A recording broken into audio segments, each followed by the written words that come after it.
하나님 말씀 함께 보겠습니다. 신명기 24장 17절서부터 22절까지 말씀입니다.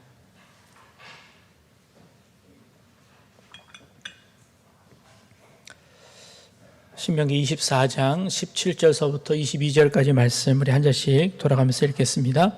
너는 객이나 고아의 송사를 억울하게 하지 말며 과부의 옷을 전당 잡지 말라.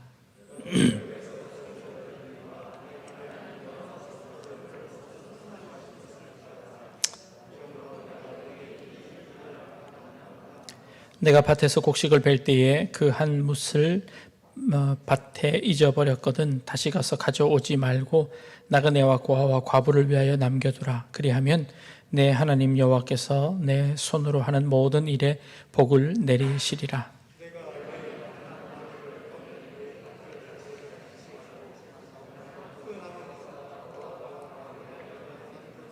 내가 내 포도원의 포도를 딴 후에 그 남은 것을 다시 따지 말고 객과 고아와 과부를 위하여 남겨두라.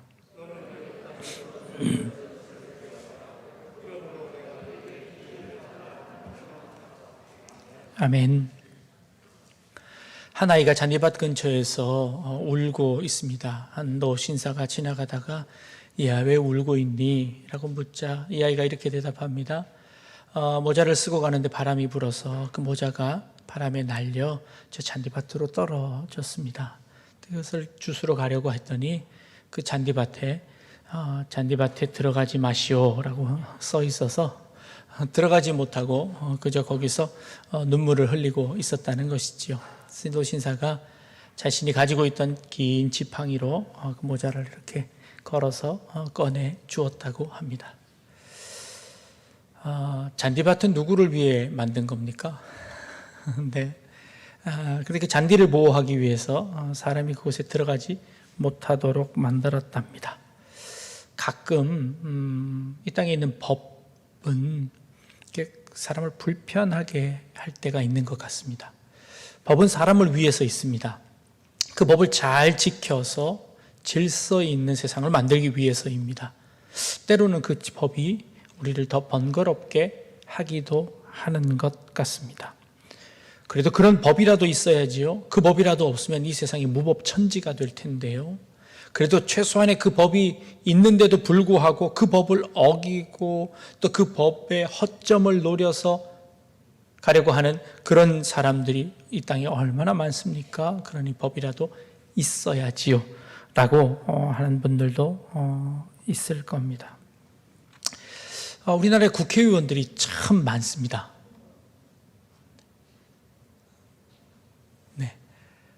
국회의원들이 참 많은데 그 국회의원들이 매년마다 법을 새로 만들고 있습니다. 아니 우리나라의 법이 그렇게 많은데 왜 이렇게 국회의원들 매일 법을 새로 만들어야 되는 걸까요? 네, 사회가 변하기 때문입니다. 환경이 변하기 때문입니다.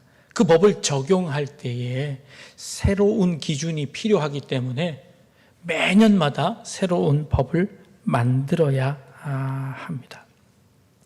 하나님께서 우리에게 주신 법도 있습니다. 가장 대표적인 법이 십계명이지요. 10가지의 하나님께서 주신 법입니다. 율법입니다.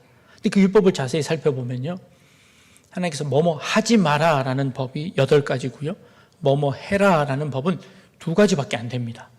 안식일을 기억해서 거룩히 지켜라 라는 법과 그리고 내 부모를 공경하라 라는 법은 긍정적인 방법으로 우리에게 명령하십니다.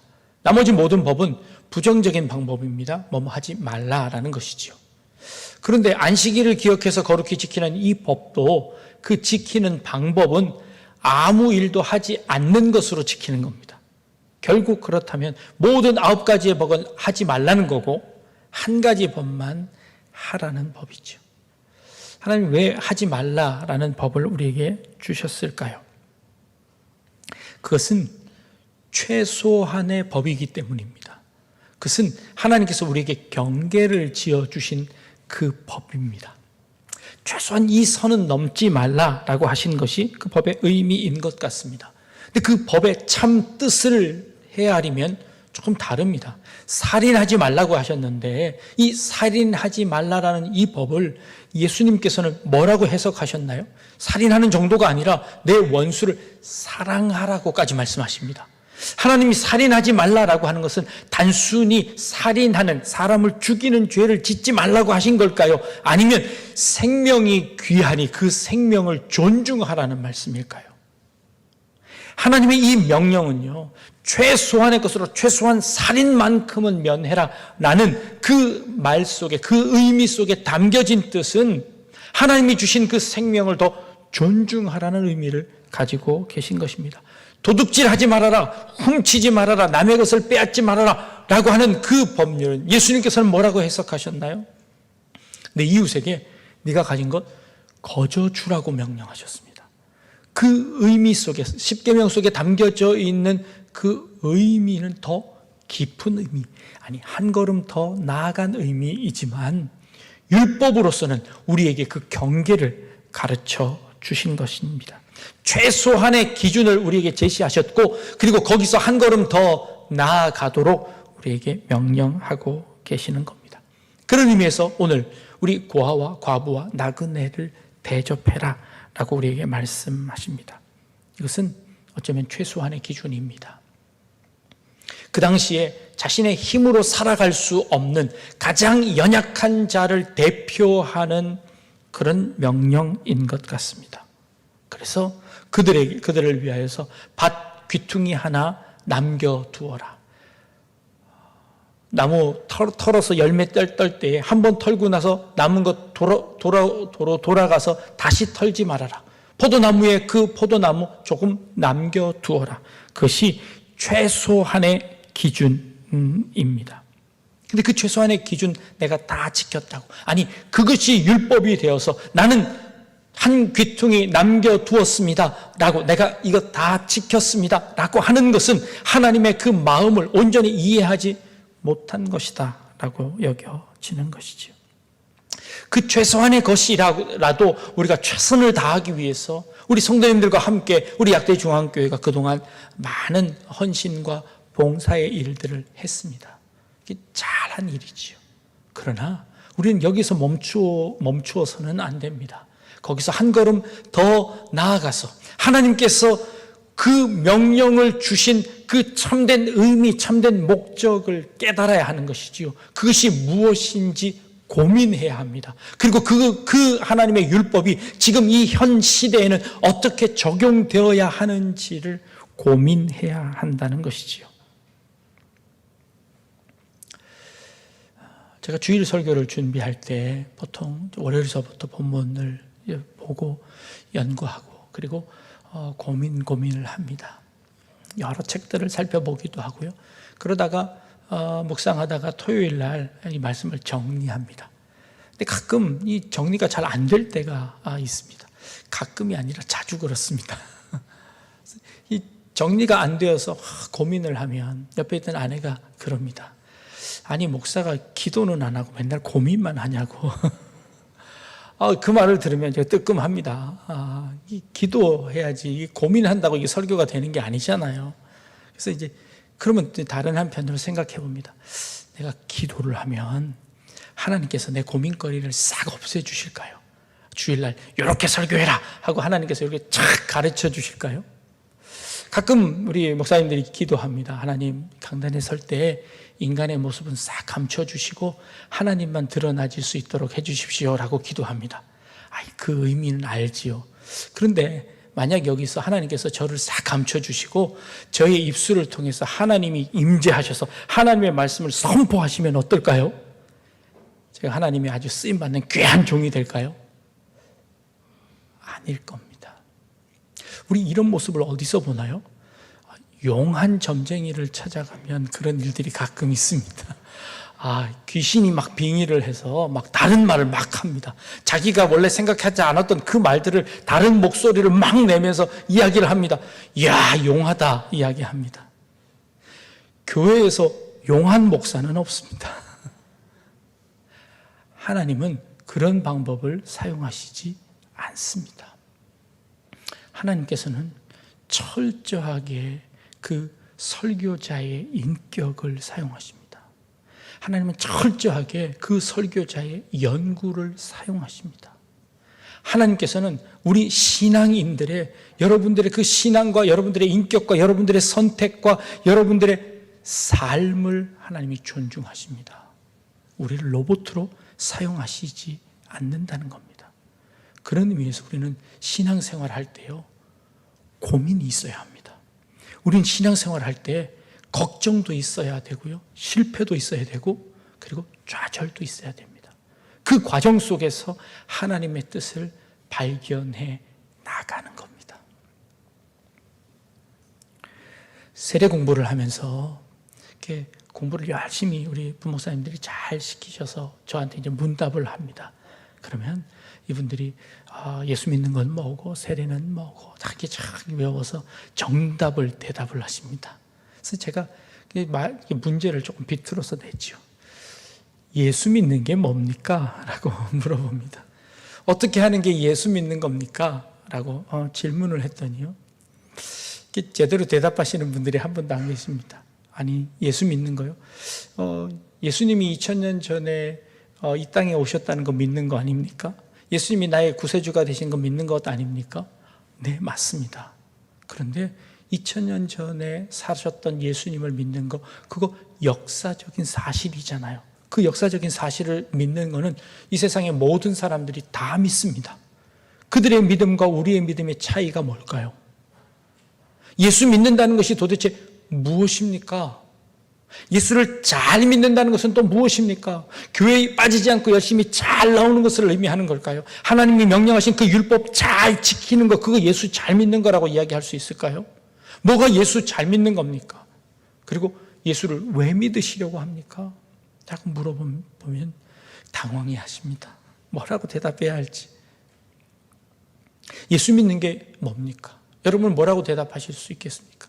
2000년 전에 예수님께서 이 땅에 사셨습니다. 그리고 십자가를 지시고 돌아가셨습니다. 그것 모든 역사가들, 세상에 있는 사람들이 그거 아는 사실입니다. 그거 믿는다고, 예수 믿는다고 하지 않습니다. 그것은 지식이죠. 그 지식에다가 그 예수님이 하나님의 아들이시라는 것을 믿는 신앙 고백이 거기에 더 추가가 될 겁니다. 근데 그것만 안다고 되는 걸까요? 그것은 귀신들도 알고 떤다고 이야기했습니다. 하나님이 누군지, 예수님이 누군지, 사도 바울이 누군지 그건 귀신도 알고 떠느니라 라고 말하고 있습니다. 그렇다면 예수 믿는 것은 무엇을 의미하는 겁니까? 그것은 그 예수 아는 것과 신앙 고백 위에 예수님처럼 사는 것입니다. 예수님이 가르쳐 주신 대로 사는 것입니다. 예수님께서 말씀하신 대로 사는 겁니다. 예수님의 명령대로 사는 것입니다. 그 삶의 실천까지도 포함된 것이 예수 믿는다라고 이야기하는 것이죠. 그래서 이 예수 믿는다는 것은 쉽지 않습니다. 그저 명령하신 계명만 다 지켜 행했다고 해서 예수 잘 믿는 것, 하나님 잘 섬기는 것 아니라고 말씀드리는 겁니다. 나는 나면서부터 한 번도 율법을 어긴 적이 없습니다. 하나님이 하라고 한 것 다 했고요, 하지 말라고 한 거 절대 안 했습니다. 나는 평생에 율법을 어긴 적이 없습니다 라고 누가 얘기했지요? 바리새인들이 예수님에게 얘기했습니다.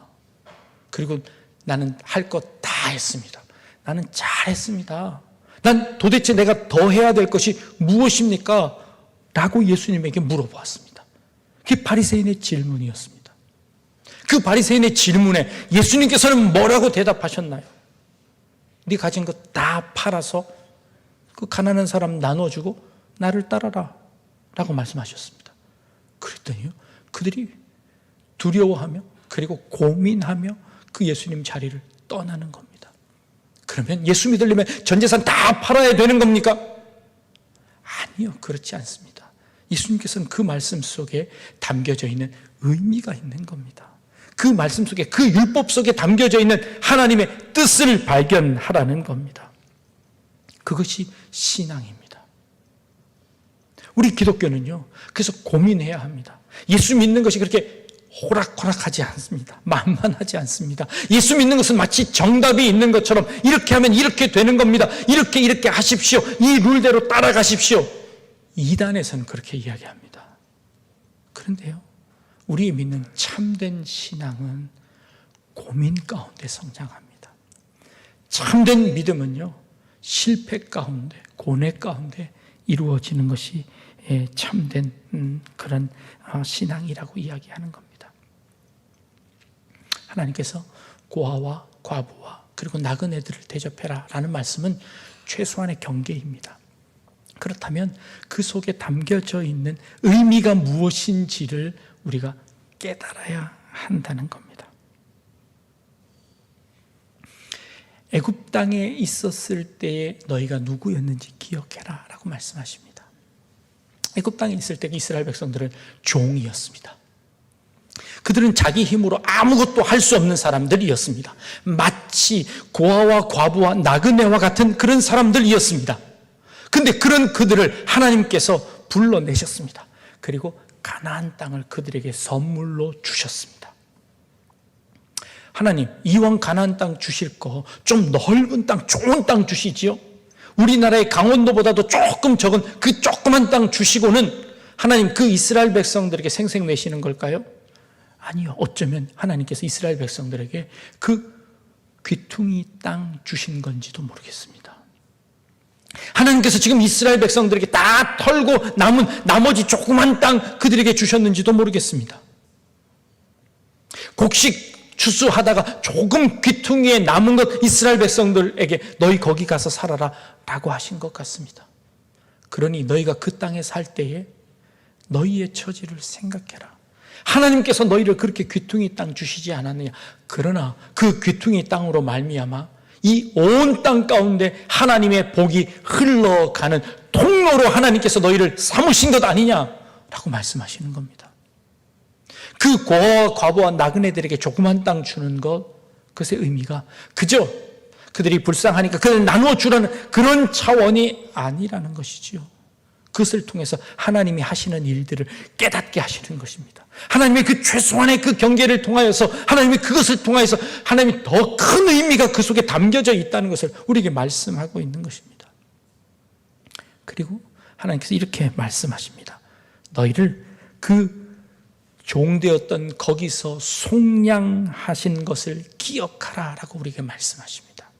하나님께서 이스라엘 백성들을 그곳에 건져내실 때에 그냥 그 이스라엘 백성들에게 명령해서 그 가나안 땅으로 직접 가시면 되잖아요. 그런데 하나님께서 40년 동안이나 그를 뺑뺑 돌리십니다. 아니 도대체 왜 40년 동안이나 그렇게 고생하게 하시는 겁니까? 하나님께서는 그들에게 그 신앙을 그냥 하루아침에 이루어지도록 그들에게 신앙을 주시지 않는다는 겁니다. 40년 동안 고민하게 하십니다. 40년 동안 그들이 하나님이 어떤 분이신가를 알게 하시는 것입니다. 그래서 40년 동안 헤매게 하셨죠. 그래서 그 40년 동안 하나님이 그들을 설득하신 것입니다. 그래서 하나님이 누구신가를 그들이 깨닫게 되셨죠. 그 하나님의 명령을, 하나님의 율법을 따른다는 것이 어떤 의미인지를 하나님이 깨닫게 하셨다는 겁니다. 그래서 그 40년이 지난 이후에 그들이 그 가나안 땅에 들어가게 되었습니다. 그리고는 그들에게 또 명령하십니다. 야, 고아와 과부와 나그네들을 너희가 그들이 먹고 살 수 있도록 그렇게 해라. 그것은 최소한의 경계입니다. 그것을 통해서 네가 애굽 땅에 있었던 그때를 기억해라. 그리고 그때 하나님께서 너를 어떻게 인도해 내셨는지를 기억해라. 하나님이 우리를 설득하시는 그 방법을 기억해라 라고 말씀하십니다. 그래서 그 하나님을 잊지 않도록 우리에게 만드시는 겁니다. 그리고 그 고아와 과부와 나그네를 대할 때에 하나님이 하신 방법대로 너희도 그렇게 귀퉁이를 남겨두어라 라고 말씀하시는 겁니다. 이 말씀은 오히려 하나님께서 우리를 하나님의 사역에 우리를 초청하시는 것입니다. 하나님의 동역자가 되도록 만드시는 겁니다. 하나님의 그 방법대로 살아가도록 만드는 것이지요. 이 땅에 있는 많은 악들이 있습니다. 이 땅에 있는 많은 고아와 과부와 나그네들이 많습니다. 그들에게 우리가 어떻게 해야 될까요? 하나님의 방법처럼 해야 합니다. 그래서 그들에게 우리의 귀퉁이들을 남겨둠으로 말미암아 하나님께서 어떻게 행하시는지를 그들이 알게 하는 것이죠. 우리의 삶을 통해서 알게 하는 겁니다. 그저 도와주는 정도의 차원이 아니라 하나님의 마음을 알고 하나님의 그 사랑을 깨닫게 하는 것이죠. 그래서 우리는 이 율법을 볼 때마다 그 율법 속에 담겨져 있는 하나님의 사랑, 하나님의 그 뜻, 또 하나님의 섭리, 하나님의 일하시는 방법들을 배우는 겁니다. 그리고 그 하나님의 배우시는 그 방법에 우리를 동참시키셔서 우리를 동역자로 부르셔서 하나님의 그 일을 감당하게 하십니다. 그래서 우리는 이 율법을 볼 때마다 이 속에 담겨져 있는 하나님의 뜻이 무엇인가를 고민하는 겁니다. 하나님이 이 시대에 이 교회 가운데, 이 약대동 가운데 우리를 보내신 이유가 무엇일까요? 고민하는 겁니다. 생각하는 겁니다. 토론하는 것입니다. 그래서 그것을 통하여서 우리가 한 걸음 더 나아가게 되는 것이죠. 선거를 앞두고 우리 정당들끼리 엄청나게 지금 대립을 하고 있습니다. 그 정치적인 대립이 이제는 그 정치적인 대립을 넘어가서 사람들끼리의 서로 간의 대립이 되어버리는 것 같습니다. 흑백 논리로 너는 까마냐, 너는 하야냐, 너는 붉으냐, 너는 푸르냐 라고 우리 사람들에게 나누어 놓고 있습니다. 근데 여러분들 그거 아십니까? 검은색 중에서도 종류가 엄청나게 많다는 거. 우리나라 말에 까맣다, 거무죽죽하다, 거무죽죽한 것은 도대체 어떤 색인가요? 검은색도 종류가 굉장히 많습니다. 흰색은 어떨까요? 흰색에도 종류가 많지요. 흰색의 경계가 어딜까요? 그 흰색이 회색이 되어지는 그 경계는 어딜까요? 어디까지를 회색이라고 어디까지 흰색이라고 이야기해야 될까요? 검은색 안에도 분간할 수 없습니다. 흰색 안에도 분간할 수 없습니다. 그러나 검은색과 흰색 사이에 있는 색깔들은 어떨까요? 그 안에 수많은 색들이 존재한다는 것이죠. 하나님은 진리이십니다. 그 진리는요, 확고하고 온전히 하나만 있는 것 진리일까요? 아니요. 진리는요, 오히려 더 많은 것을 포함하는 것이 진리일지도 모르겠습니다. 실험을 해보았습니다. 기독교를 믿는 성도님들과 그리고 불교도인 신앙인들과 함께 여러분들이 믿는 그 믿음, 신앙에 관해서 한번 설명을 해 주십시오. 그랬더니 각자 자신들의 종교 용어로 이야기하더랍니다. 그랬더니 이게 전혀 다른 종교지요. 그런데 이해할 수 없으니 종교를 가지지 않은 일반인들도 이해할 수 있는 아주 평범한 말로 당신이 가진 신앙을 좀 설명해 주십시오 라고 부탁을 했습니다. 그랬더니 일반 용어로 이 자신이 가진 신앙을 표현했는데 그 표현 방법이 기독교인이나 불교도인이나 별반 다르지 않더랍니다. 아니, 오히려 기독교인 안에서 다른 교단끼리의 그 색깔이 훨씬 더 차이가 많이 나더라는 겁니다. 아니, 같은 기독교인인데 저 불교도인들보다 차이가 훨씬 더 많이 나는데 이게 옳은 신앙을 가진 겁니까? 라고 이야기할 만큼 그렇게 다르답니다. 그런데 우리는 우리가 조금 다르기만 하면 그것을 정죄합니다. 갈라냅니다. 나와 다르다고 이야기합니다. 진리가 아니라고 이야기합니다. 진리는 뭔가요? 진리는 오히려 그 모든 것까지 포함하는 것입니다. 그 모든 것 포함하는 것, 그거 하나님의 그 진리는 그렇게 속이 좁은 그런 진리가 아니라 훨씬 더 넓은 진리입니다. 그 모든 것이 그 용광로 안에 녹아 들어가는 진리입니다. 그래서 어떤 죄악들도 어떤 악들도 하나님의 사랑 가운데 녹아지면 그들이 변하게 되는 겁니다. 그게 하나님의 사랑이지요. 하나님의 사랑이 오늘 이 율법을 통해서 우리에게 가르쳐주고 계십니다. 고아와 과부와 나그네들을 대접해라. 그러나 이것은 하나님께서 우리에게 주신 최소한의 율법입니다. 그 안에 이 율법을 우리가 어떻게 적용해 나갈지, 하나님의 마음은 어떨지, 그 하나님의 마음을 이해하려고 부단한 노력을 통해서, 우리의 수고를 통해서 하나님께 한 걸음 더 나아가 하나님의 동역자로서, 하나님의 그 일을 함께하는 자로서 이 땅 가운데 하나님의 나라를 이루어 나갈 수 있는 그런 우리 성도님들 다 되실 수 있기를 주님의 이름으로 축복합니다. 기도하겠습니다. 하나님의 사랑이, 하나님의 은혜가 얼마나 크고 놀라운지를 저희들이 잊지 않게 하여 주옵소서. 우리에게 주신 그 경계선, 그것 잘 지켰다고 만족해 하지 않게 하시며 오히려 한 걸음 더 나아가 하나님의 마음을 깨달아 하나님의 심정으로 이 세상을 바라볼 수 있는 저희들 다 되어질 수 있도록 인도하여 주옵소서. 감사드리며 예수님의 이름으로 기도합니다. 아멘.